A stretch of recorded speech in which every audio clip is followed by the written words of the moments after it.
Hey y'all, it's Dr. Harrow, and in this video I wanted to talk through the syllabus. You can see we're logged into our COM 216 Canvas homepage, and here's the syllabus. You click to open it. If you want to download it, you can. You just click the download link, but you don't need to. You can read it in the browser. So this is Communication 216, Survey of Communication Studies.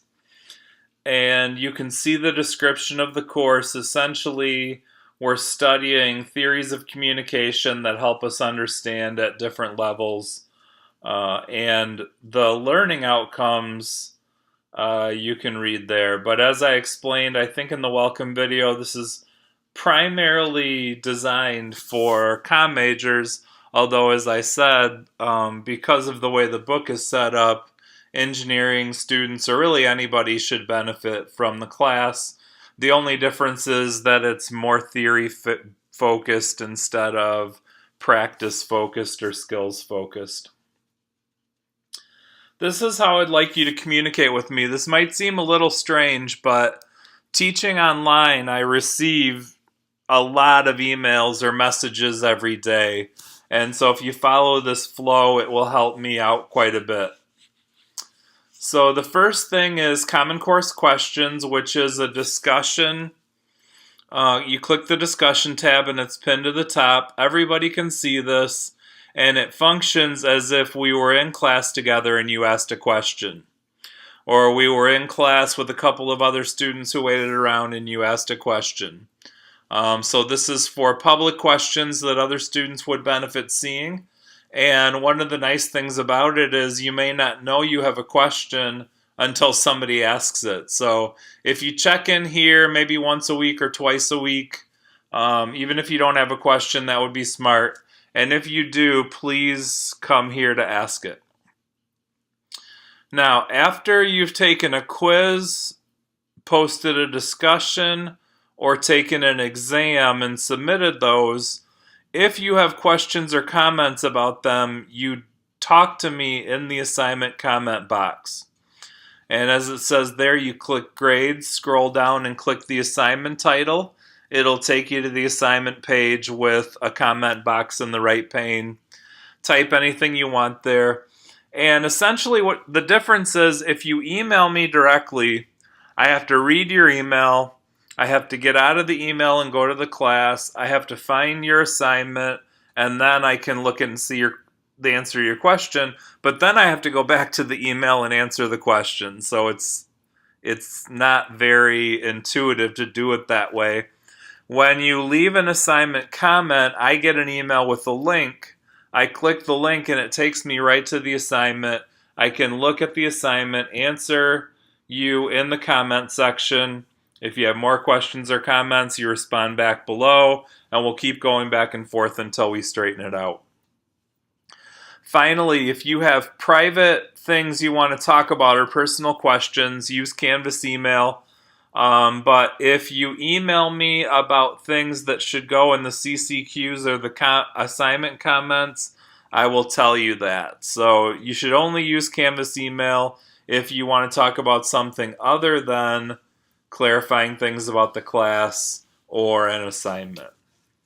I log into Canvas at least once a day, Monday through Friday. I try to answer your emails within 24 hours, and I usually will finish grading your work within 1 week.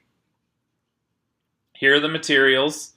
The textbook is Applying Communication for Professional Life, a Practical Introduction. You do need the 3rd edition. Earlier editions, and I think there might be a later one, we do a lot with the case studies in the book, and from edition to edition, they've changed the theories that they talk about. So I'm working with the 2015 3rd edition, and I'm fairly sure you're not going to be able to work with the 1st, 2nd, or 4th if there is a 4th.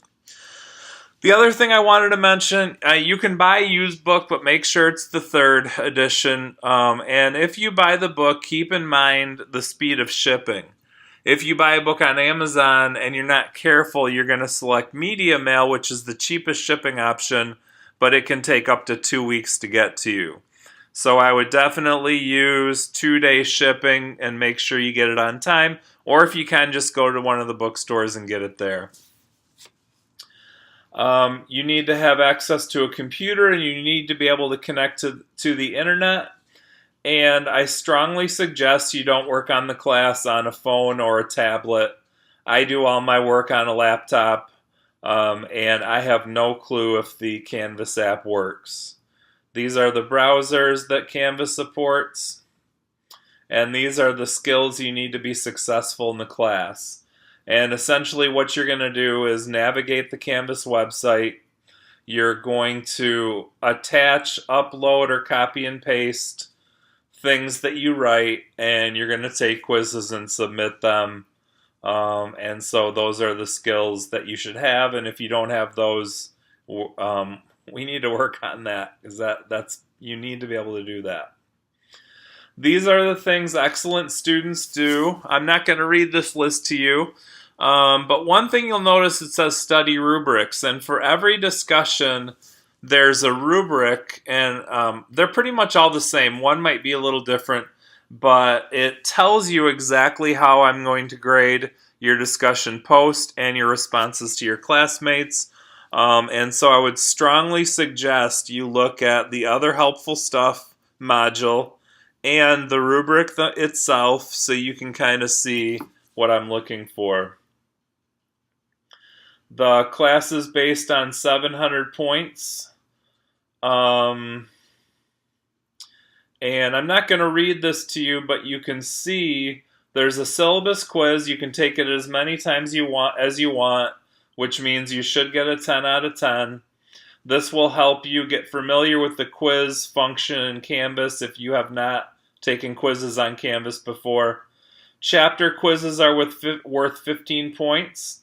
Some of the questions ask you about the theories in the chapter, and some of the questions ask you to apply the theories to the case study at the end of the chapter.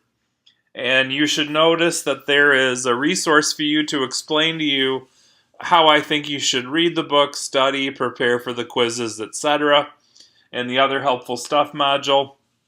And I strongly suggest you look at those even if you're an excellent student. The discussions are typically about applying theories to the case study. You're going to submit the discussion itself, and you're going to submit it to the turnitin.com assignment, which I'll show you in a second. And then you need to respond to at least 2 classmates. Your response is due on Thursday night, and you have to respond to at least 2 classmates by Sunday night. There are 3 exams. The first one is over chapters 1, 3, and 5, and then the last 2 are over 2 chapters each.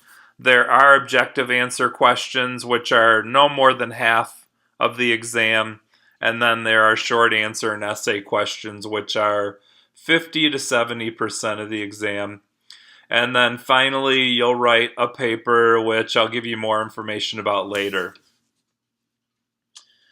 And you can see, essentially, if you want to submit something late without penalty, your excuse has to be acceptable and you have to be able to prove it, document it.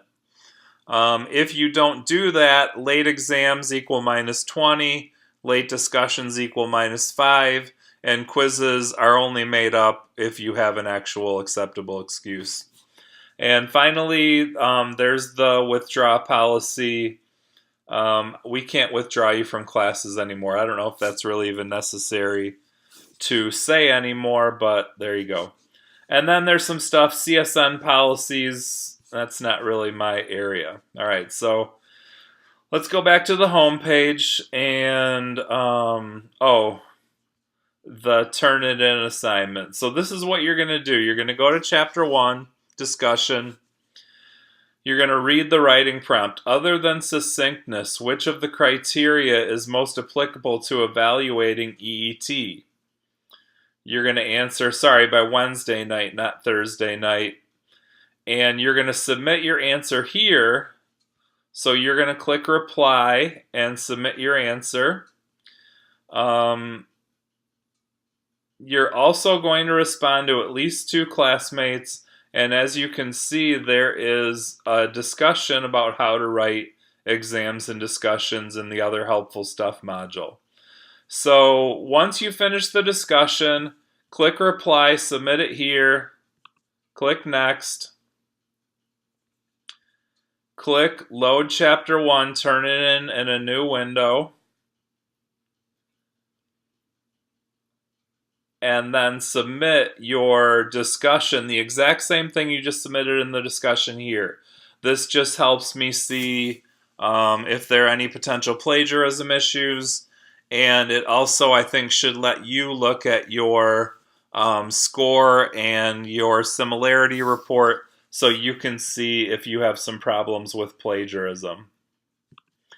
On that note, the last thing I want to show you, I don't remember what all I show you in the other videos, but the other thing I want to show you is there is an Avoiding Plagiarism page, and it includes this is a video and this is a set of videos, and I would strongly suggest you study those even if you are a good writer, because what I find is even good students often don't know what plagiarism is and how to avoid it. So if you have any doubt about that, please view these, and it's better safe than sorry. Okay, so that's it for this video, and I'll be talking more to you soon. Looking forward to having a good semester. Thanks.